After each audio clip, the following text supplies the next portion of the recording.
Excellences, Mesdames et Messieurs, Monsieur le Secrétaire général de l'Organisation des Nations Unies, c'est pour moi un grand honneur de vous adresser les salutations cordiales de son Excellence, le colonel Assimi Goïta, président de la transition, chef de l'État du Mali, et également au nom de l'ensemble du peuple malien. Je m'exprime du haut de cette tribune également au nom de son Excellence le général de brigade Abdourahmane Tchani, président du Conseil national pour la sauvegarde de la patrie, chef de l'État du Niger, empêché de s'exprimer à la tribune de la présente Assemblée générale.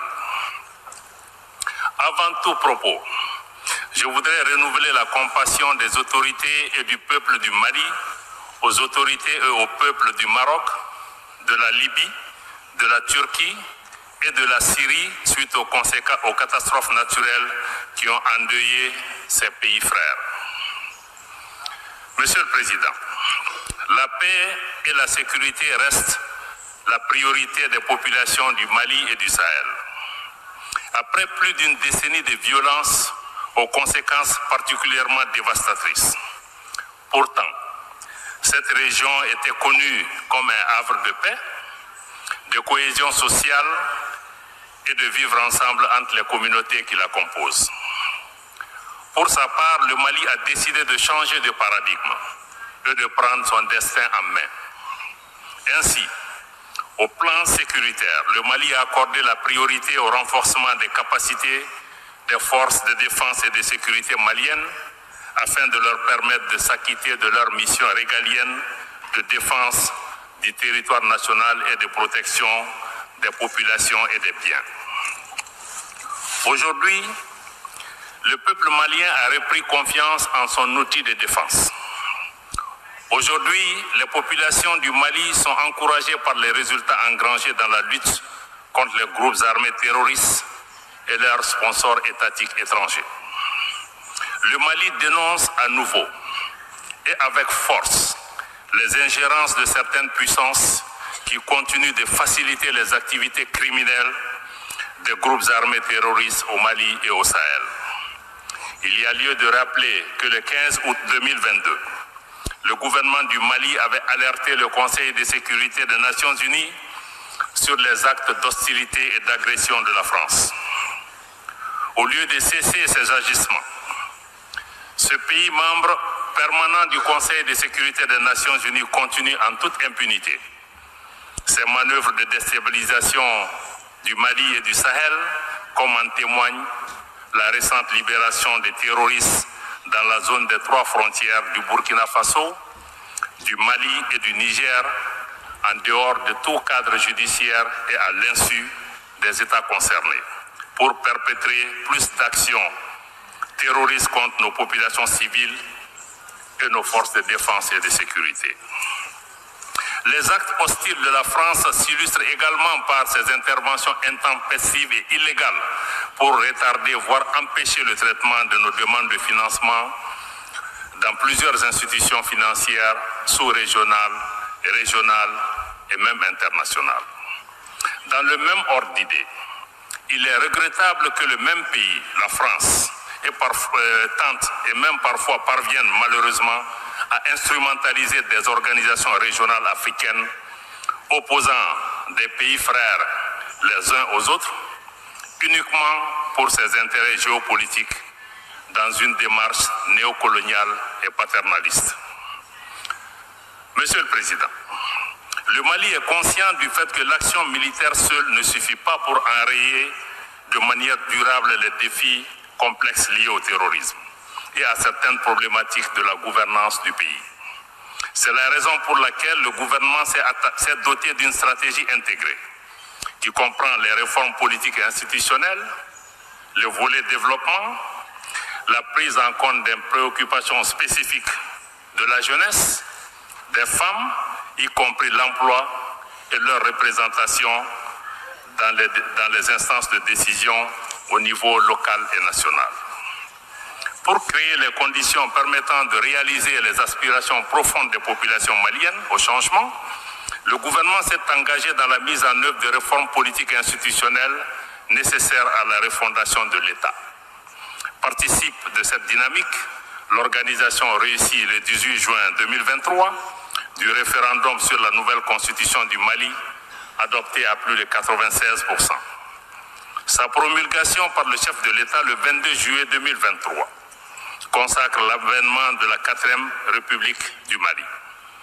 En passant ce cap, le gouvernement donne le gage d'une volonté réelle pour le retour à un ordre constitutionnel apaisé et sécurisé, y compris l'organisation dans les tout prochains mois des élections générales.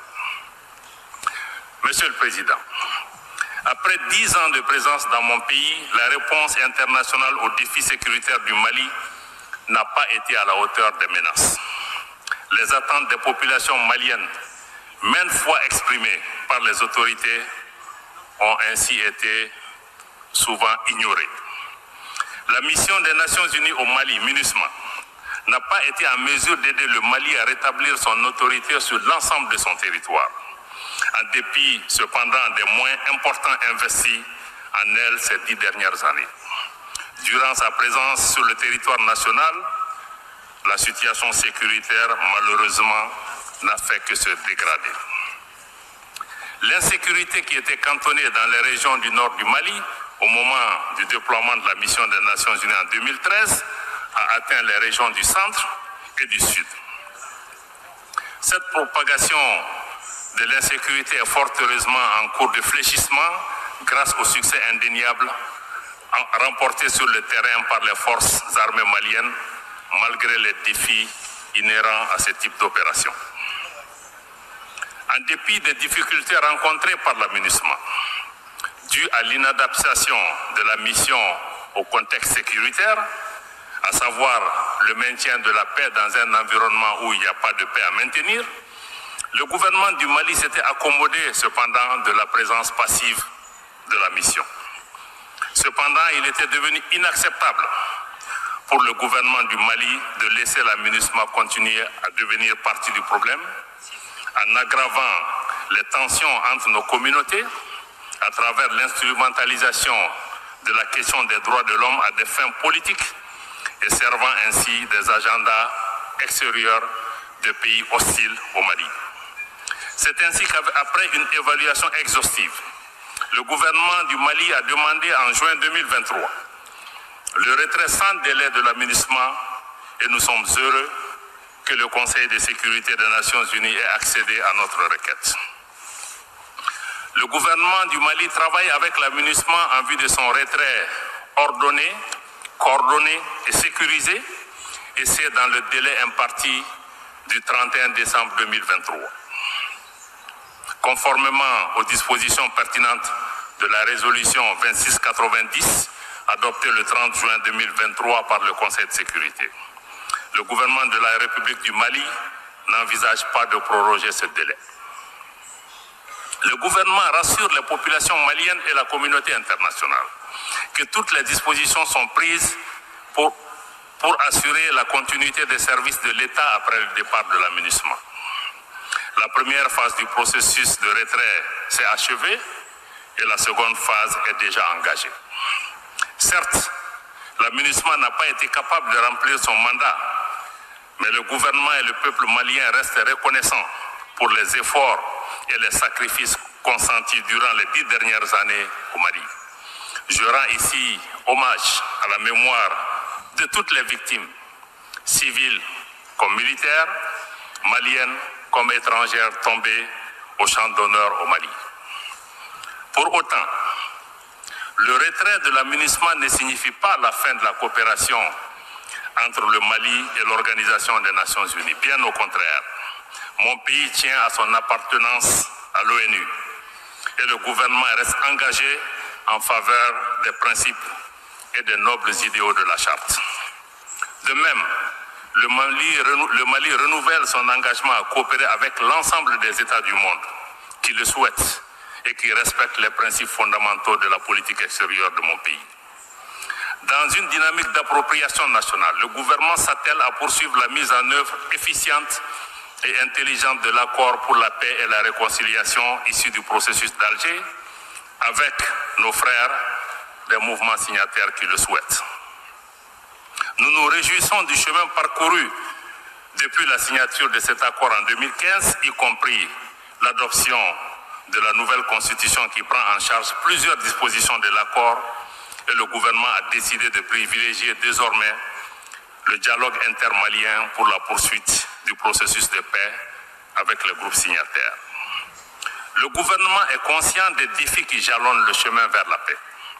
À l'instar de la série macabre d'attaques terroristes perpétrées sans discernement contre les populations civiles, les éléments des forces de défense et de sécurité maliennes. L'attentat sauvage et barbare contre le bateau Tombouctou et les assauts sur les camps des villes de Bamba, Gao et Bourem entre le 7 et le 12 septembre dernier illustrent la cruauté de ces groupes terroristes et criminels en bande organisée qui agressent lâchement des cibles comme les femmes et les enfants. Au nom du chef de l'État du Mali, du gouvernement et du peuple malien, je tiens à remercier toutes les nations amies et organisations internationales qui ont manifesté leur compassion et leur solidarité à l'occasion de ces événements tragiques.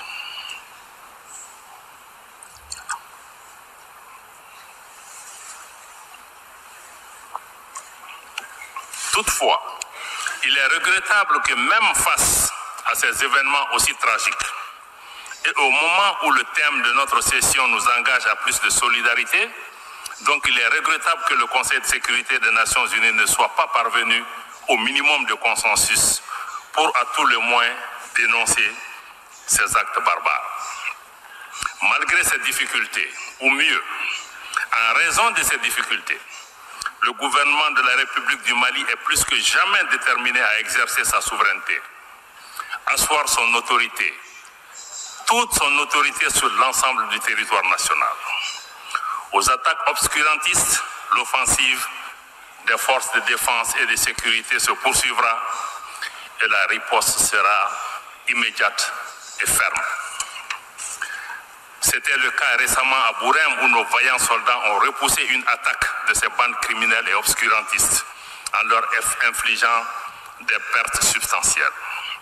Concours de cette dynamique du renforcement de la présence et de l'autorité de l'État, l'engagement de l'État à occuper toutes les emprises libérées ou à libérer par la MINUSMA.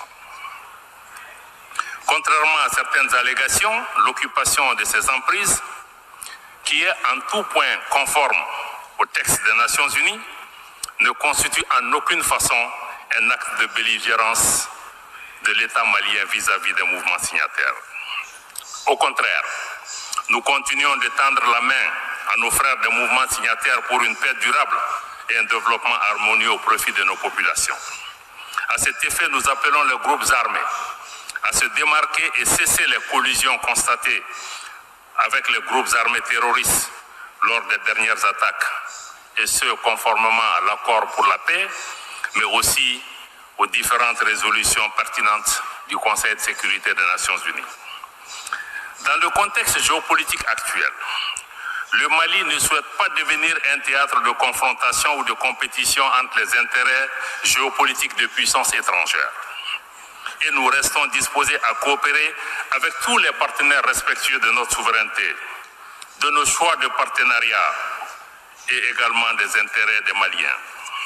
Monsieur le Président, sur la situation régionale et internationale, le Mali reste attentif au développement en cours en Afrique et dans le reste du monde.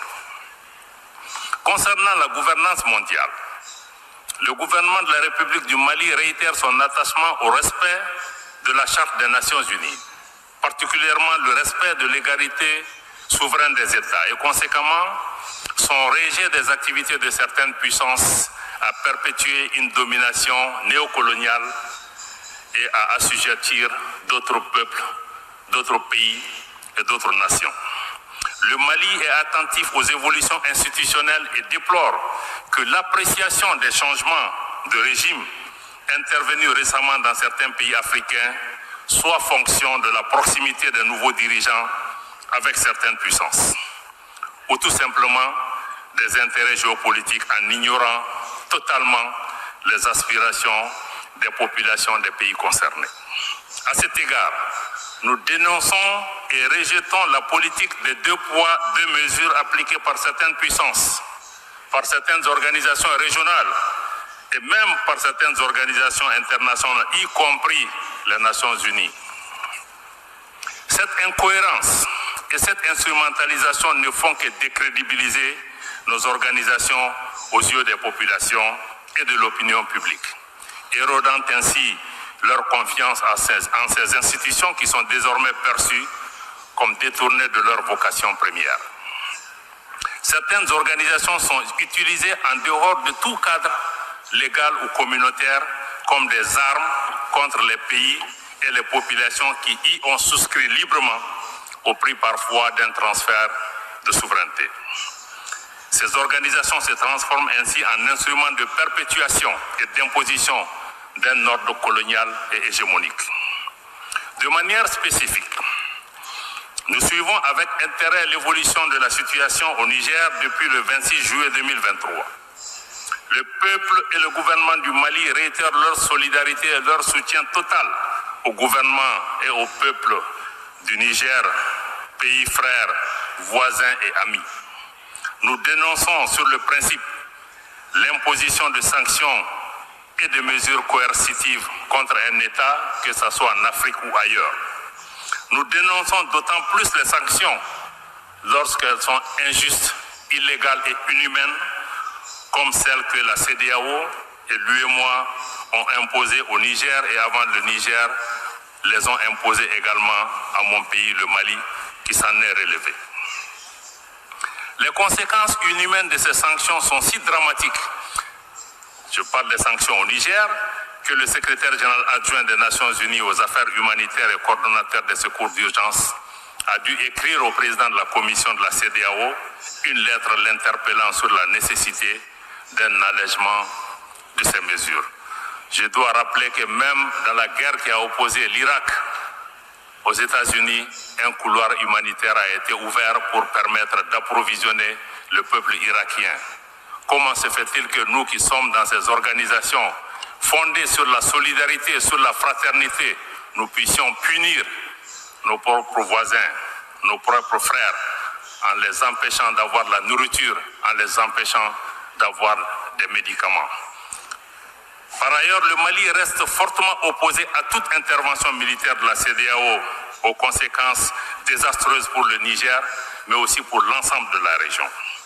Toute intervention militaire au Niger, j'allais dire toute agression, toute invasion de ce pays, constitue une menace directe à la paix et à la sécurité du Mali, mais aussi à la paix et à la sécurité de la région et aura nécessairement des conséquences sérieuses. Nous ne resterons pas les bras croisés. Il est primordial d'éviter de reproduire les graves erreurs d'un passé relativement récent. Il vous souviendra qu'en 2011, en dépit de l'opposition ferme et des mises en garde des dirigeants africains, le Conseil de sécurité des Nations Unies a décidé malheureusement d'autoriser une intervention militaire de l'OTAN en Libye, dont les conséquences ont déstabilisé durablement ce pays frère et l'ensemble de la région. Cette guerre de l'OTAN en Libye est à l'origine de l'expansion du terrorisme et de l'extrémisme violent dans la région du Sahel, avec son lot de victimes innocentes et de destruction. C'est pourquoi nous ne nous lasserons jamais de rappeler cette responsabilité internationale dans la tragédie humaine que vivent la Libye et les pays du Sahel depuis cette intervention. Aussi, au nom de toutes les victimes de 2011 à aujourd'hui, des dizaines de milliers de morts, des millions de personnes déplacées et réfugiées, nous réclamons justice. Nous demandons réparation. Mais surtout, nous demandons que la communauté internationale assume ses responsabilités et tire toutes les conséquences de cette intervention militaire hasardeuse des grandes puissances dans un pays tiers. Il est crucial d'éviter de reproduire au Niger les erreurs commises en Libye et qui sont justement à l'origine de la dégradation de la situation dans toute la région du Sahel, y compris au Burkina Faso, au Mali et au Niger. Ceci est essentiel pour rétablir la confiance entre les nations, comme c'est le thème de notre session. Monsieur le Président, les multiples défis à la paix et à la sécurité internationale appellent à la réforme de l'architecture dédiée des Nations Unies.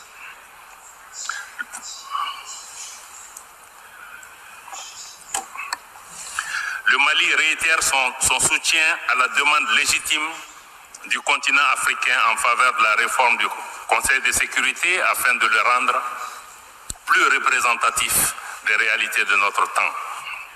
Dans la même veine, le Mali continuera de plaider pour la réforme de la gouvernance économique, financière et politique mondiale afin de créer les conditions optimales et justes de la participation de nos pays aux institutions multilatérales. Dans cette dynamique, le Mali réaffirme le rôle central que l'Afrique doit jouer au sein des institutions et des organisations internationales. À cet égard, le Mali salue l'ouverture de l'alliance des BRICS à de nouveaux États, y compris des États africains. L'alliance des BRICS et ses mécanismes, y compris la banque, offrent une alternative flexible et adaptée aux besoins de développement des pays du Sud global. Dans le même ordre d'idées, l'élargissement récent du G20 à l'Union africaine est un signal encourageant mais pas suffisant. Il est important que la participation de l'Afrique à d'autres forats internationaux s'intensifie au nom de la justice et de l'équité. Les changements climatiques constituent une menace réelle pour les générations présentes et futures. Nous devons avoir le courage de sortir du dogmatisme ambiant et des jeux d'intérêts étroits concernant cette problématique. À cet égard, le temps est venu de mettre effectivement en œuvre les décisions de nos sommets et de nos COP. Il est plus que nécessaire que les pays à l'origine du changement climatique assument leurs responsabilités pleines et entières, y compris celle de soutenir les efforts des pays du Sud pour un développement respectueux de l'environnement. Monsieur le Président, je voudrais rappeler que l'Organisation des Nations Unies a été créée en 1945, comme vous le savez, essentiellement pour préserver les générations futures du fléau de la guerre. Ce noble objectif prescrit par la Charte des Nations Unies est loin d'être réalisé. Mieux, les tensions géopolitiques actuelles et les conflits multiples dans le monde constituent des motifs réels d'inquiétude pour le multilatéralisme, la coexistence pacifique et le développement harmonieux. Faisons une pause dans la rhétorique de l'intimidation, de la menace et de la guerre. Comme le thème de cette 78e session nous y invite, travaillons ensemble à rétablir la confiance et à raviver la solidarité mondiale. Osons des réformes qui permettent de construire un monde où chacun compte, un monde où personne n'est laissé de côté. Ensemble, travaillons à mettre en place des mécanismes internationaux efficaces, équitables et inclusifs, permettant de régler les crises et non de les encourager ou même dans certains cas de les entretenir. Victimes directes de l'ingérence persistante de certains pays dans leurs affaires intérieures, les populations du Mali et de plusieurs États du Sahel continuent, hélas, de vivre les conséquences tragiques des crises multidimensionnelles imposées et entretenues par ceux qui, paradoxalement, viennent donner des leçons de démocratie ou de respect des droits humains. Dans la mise en œuvre de la vision du chef de l'État pour l'émergence d'un Mali nouveau, libéré de toute domination extérieure néocoloniale, le gouvernement de la République du Mali est honoré de compter sur des partenaires sincères, sur des pays qui valorisent les relations d'égal à égal dans le respect mutuel. À cet égard, je tiens à adresser une mention spéciale à la Fédération de Russie pour sa solidarité agissante et un engagement fiable tant sur le plan bilatéral que multilatéral. Le Mali demeure engagé pour le renforcement des mécanismes régionaux et sous-régionaux africains qui défendraient véritablement et prioritairement les intérêts des populations africaines.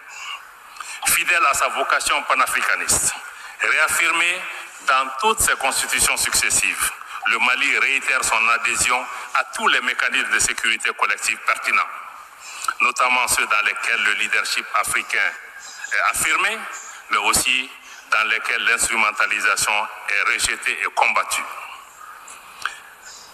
C'est tout le sens de la création, le 16 septembre 2023, de l'Alliance des États du Sahel par le Burkina Faso, le Mali et le Niger par la signature de la charte du Liptako-Gourma.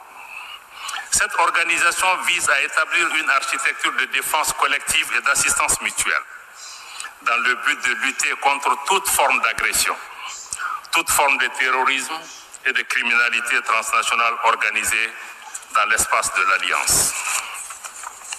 Cette nouvelle organisation ambitionne également de fédérer les efforts des 3 pays dans les domaines socio-économiques et monétaires, mais aussi de renforcer sur de nouvelles bases l'intégration régionale, cette fois-ci une intégration des peuples fondée sur la solidarité, le respect de la dignité, de l'identité de nos peuples et de nos pays, l'affirmation de notre souveraineté sur nos terres et sur nos ressources, mais aussi notre souveraineté sur nos organisations, le financement de nos activités par nos ressources propres, ainsi que le rejet des ingérences extérieures, des politiques hégémoniques de domination néocoloniale ou d'assujettissement.